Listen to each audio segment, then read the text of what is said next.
Alright guys, so welcome to this lesson. So before we get started, most of the days, like I said, I'm going to throw a quick warm-up up here. And again, warm-ups are never to waste your time. There's always something about it that's either going to tie into the lesson or it's going to go over some key things that focus on questions that students normally miss. So I'm just going to go ahead and tell you to pause this video, read that, and work through it. But otherwise, I'm just going to put my hand up, count down from 5, and keep going. So if you're going to try this warm-up, go ahead and pause the video now.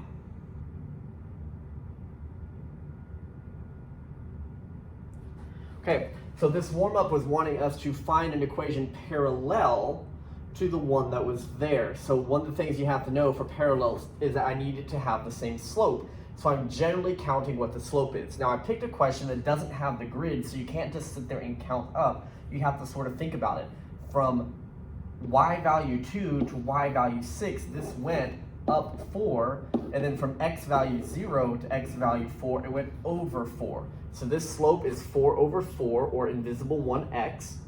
The original line does have a y-intercept of a nice point 2. So if I ask you to give me an equation of anything in the world that's parallel, it would have been any equation that has the same slope of invisible 1, and you could have put literally any number here except the number 2, because the number 2 would have been the exact same line. So if you said y equals x plus 1, even as y equals x minus 9,812, like all of those would be appropriate, okay? Now, this talking about slope of saying, how far did I move on the x? How far did I move on the y? That is going to come into play in the lessons for today and tomorrow as well. So that's also part of why I wanted you to see that and to kind of get in that sort of mode of thinking that I can count how far did it move x direction, how far did it move y direction, even without the actual graph to physically count, right? To look at what the numbers are doing.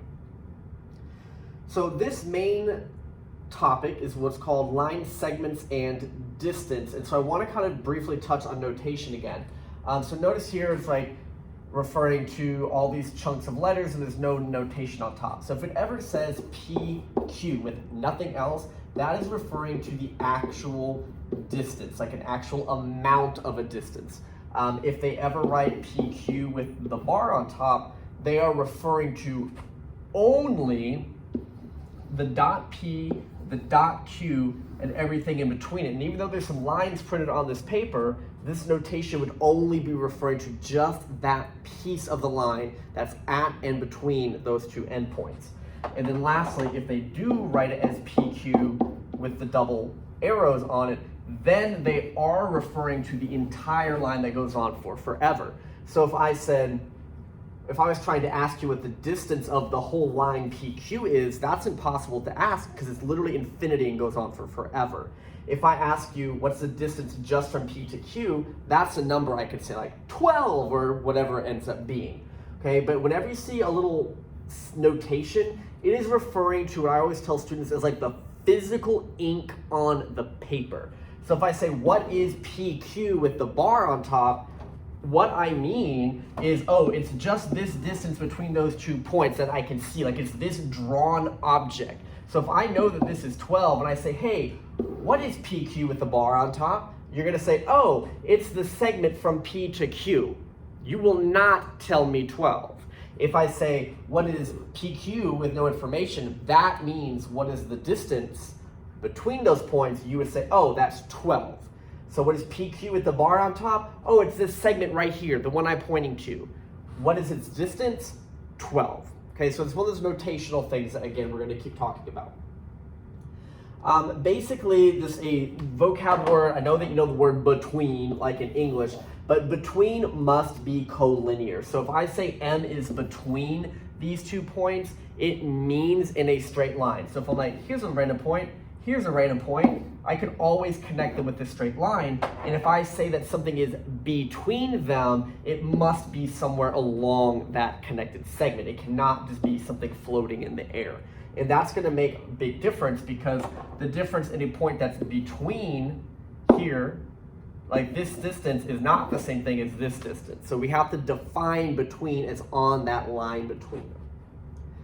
Okay, congruent segments. Congruent segments have the same measure. This little symbol looks like an equal sign with a wiggly. That stands for congruent. Also, if you ever see little tick marks, like this tick mark and that tick mark, those are denoting that those are congruent, even if it doesn't physically say so. There are some weird notational things as far as what can be written as equal to each other. I could say, for example, that AB, notice there's no notation.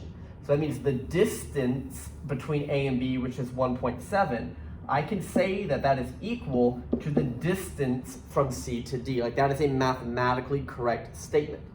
You can say that the segment AB, again, that means the physical chunk of ink on the paper. I'm not talking about 1.7, I'm talking about this chunk that's drawn.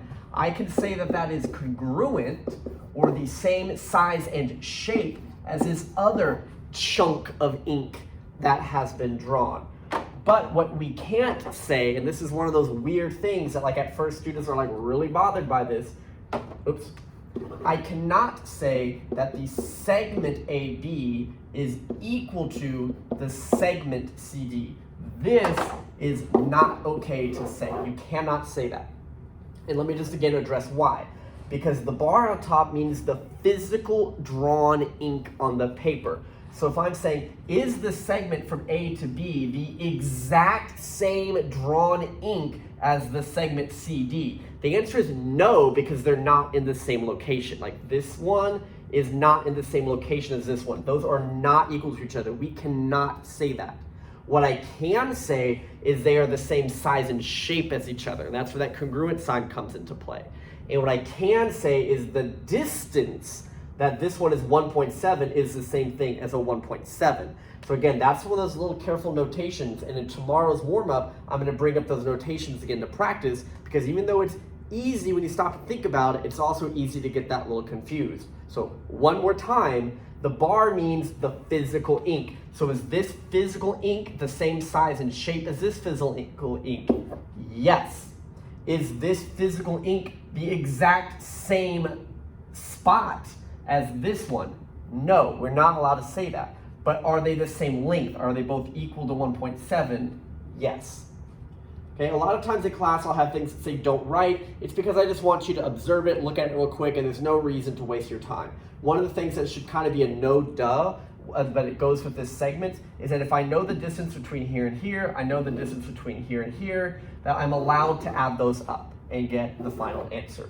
It also works just the same, that if I didn't know this, but I knew that this was the whole distance, then I'm allowed to subtract to find that piece. So it's one of those kind of no-does, but it is a definition from a geometry standpoint that we made, that if this is truly between and on them, then I'm allowed to just add or subtract as needed to find the total or find one of the parts, depending what's missing.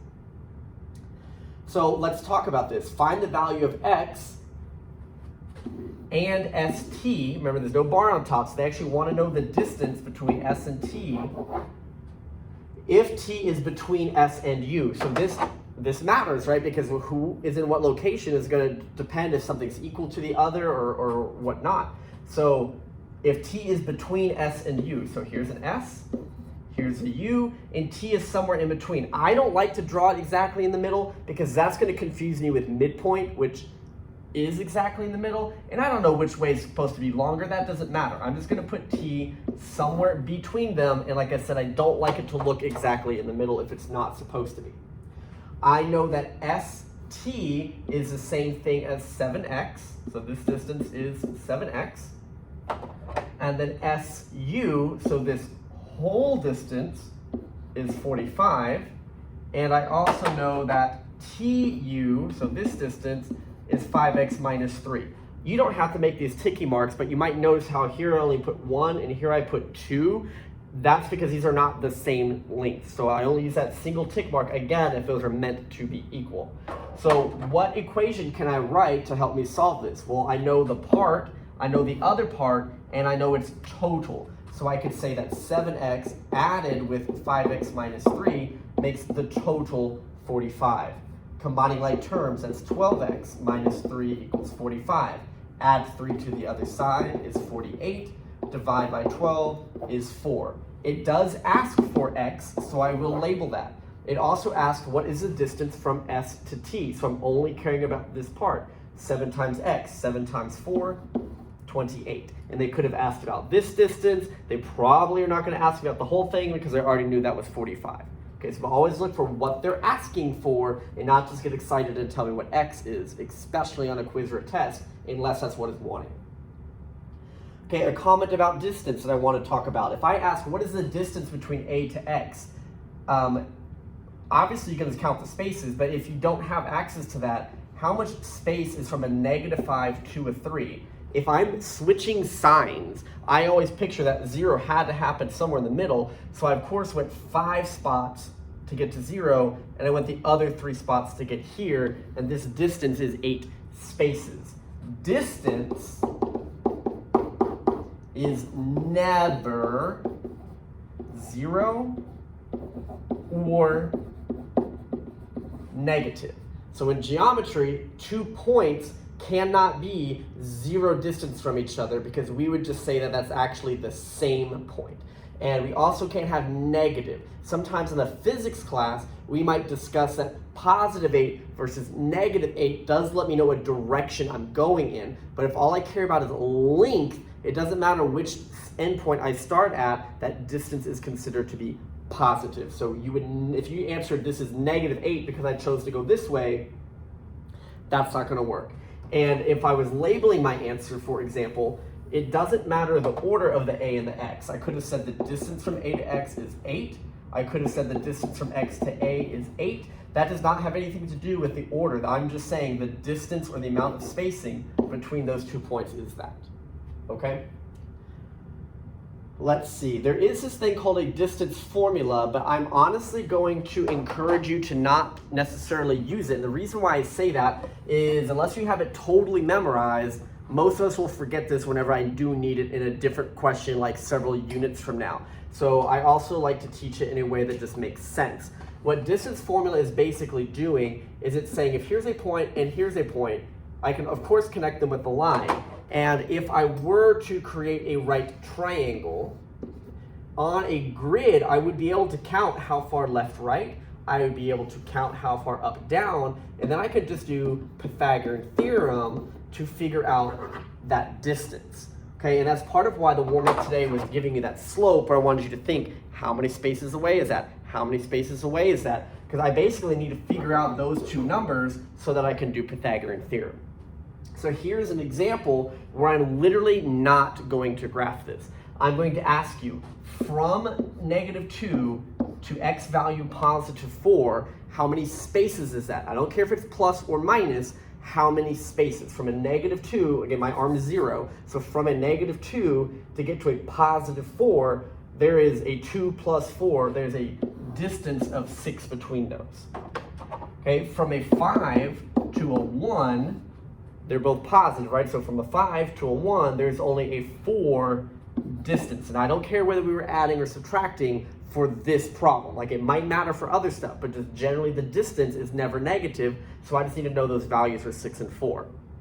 At this point, we are then going to basically do Pythagorean Theorem. So you don't have to draw this right triangle, but I need you to think of it. That x value distance was 6, the y value distance was 4. What is this long side? Well, a squared plus b squared equals c squared. 36 plus 16. 36 plus 16 is 52.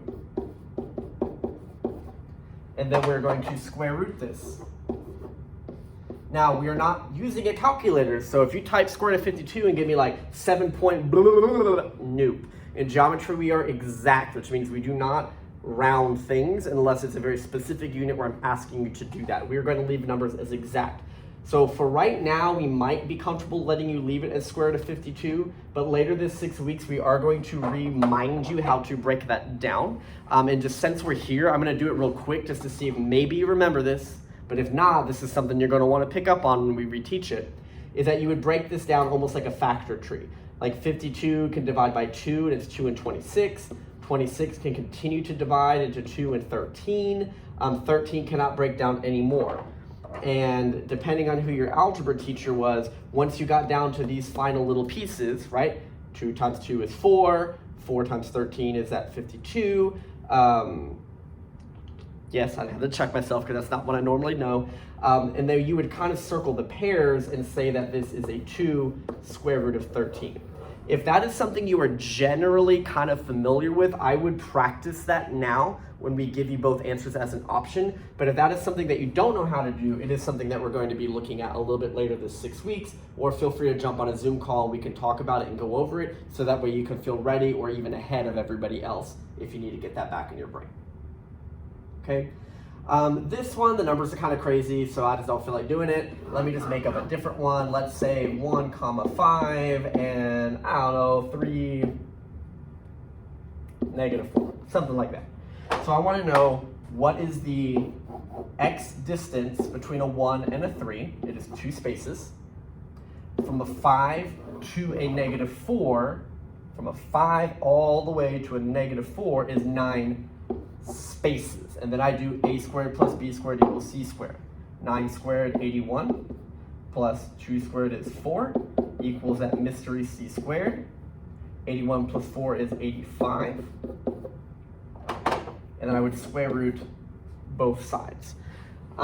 If I go to try to break down 85, again, if this was your first quiz or test, we might let you leave it that way until we've re-taught you how to break that down. If you are, I can tell this divides by 5. 5 goes into 8, I'm doing some math, once, 35, so 17. 17 doesn't break down. So even if I did try to break this down, you are not going to have any pairs. This was actually as simplified as that would get. Okay, but again, this method of thinking about it avoids the distance formula, because the distance formula is basically forcing you to think about this, whereas here's kind of how that goes. Okay, you have to know how to do this. Remember, I'm always picking on y'all for skipping hard stuff. If I think about last year, the questions that people kept missing every quiz and test was, what's the distance between these 2 points? And they literally couldn't do it because they just hadn't practiced. So make sure that we are heavily focusing on how to practice that. The last example that we're going to look at today is a little bit more of a tricky one. It's saying if R is on the segment NM, so here's N, here's M, and R is somewhere along there, and it says specifically it's 1/4 of the distance from N going towards M. So if like here's halfway, we're saying that this is like about that 1/4 mark. This is the letter R. Here's where we get a little bit interesting, and this is also an example where the distance formula is not super helpful because it's more about counting things. So I'm not so much caring about how much space is between these two and finding out full distance. Because what you could do is you could get the full distance like we did up here and then divide that by 4. That is an option. Okay, nothing wrong with that option. Another option is to figure out where would this point be. And so here's how I think about this. From x value -2 all the way to x value 6 is right now how many physical spaces? From a -2 all the way to a 6, that is plus 8. However, this point is not dead middle. This point is 1/4 of that distance. So if the whole distance is plus 8, and I only want to go 1/4 of that, then dividing this by 4 means from here to here it's only going to be plus 2. And -2 plus 2 happens to just be 0, just for example. Okay, if I use the other, so for the y, from a -5 all the way to a 7. From a -5 all the way to a 7. -5 to 0 to 7. That is adding 12. However, we don't care about the 12. We want 1/4 of that. So dividing that by 4 is really only going plus 3. So this amount should only go plus 3. -5 plus 3, -2. So if I happen to just ask, where is this point, I could just answer that. That would be the answer. Done, finished. But this question goes, I want the distance. So here I'm going to focus on that plus 2 and plus 3 distance that I've already figured out. So my little right triangle here, one of the distances was 2, one of them was 3. So 2 squared, 4, plus 3 squared, 9, equals c squared, my long side. 9 plus 4 is 13. And 13 definitely doesn't break down into anything. So this answer is the square root of 13. Okay. So that is definitely something you're going to want to practice. The homework that you're going to look at right here. Again, this is on the calendar, but I always leave it up here if you want to like screen grab this or just copy this down. It looks like a lot, but if you really count it, it's like 1, 2, 3, 4, 5, 6, 7, 8, 9, 10, 11, 12, 13, 14. It's 14 questions, so it may be not as much as it like seems. And again, reminder that we're going to have a quiz coming up next Wednesday over all of this, so make sure we're coming on these Zoom calls if we have questions. Okay? Otherwise, have a great day.